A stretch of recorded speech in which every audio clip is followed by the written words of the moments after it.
जिले खम्मम के कोसुमांची से खबर है। रियासती वजीर पोंगुलेटी श्रीनिवास रेड्डी ने कहा कि किसानों की फलाह ही हुकूमत की अवलीन तरजीह है और यही असल में कांग्रेस की हुकूमत की पहचान है। पालेर हल्के के दौरे के मौके पर कोसुमांची मंडल में मुनक्किदा काश्तकारी के आगाज प्रोग्राम का इफ्तिताह वजीर मौसूफ ने किया। इन्होंने खुद हल चलाकर जमीन तैयार की और किसानों और खवातीन मजदूरों को बुवाई के मौसम की मुबारकबाद दी है। इस मौके पर पोंगुलेटी ने कहा कि किसानों के ताउन और दुआओं के सबब ही रियासत को बेहतर फसलें हासिल हो रही हैं और उम्मीद है कि इस साल तेलंगाना ज़रई पैदावार में मुल्क में अव्वल मुकाम हासिल करेगा।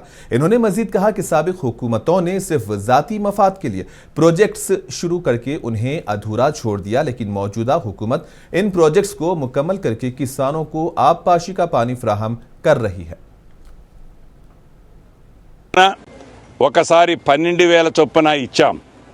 మూడవసారి రేపు జూన్ 16వ తారీఖు నుంచి కుంట దగ్గర నుంచి మొదలెట్టి వ్యవసాయానికి యోగ్యమైన ఎంత భూమి ఉన్నా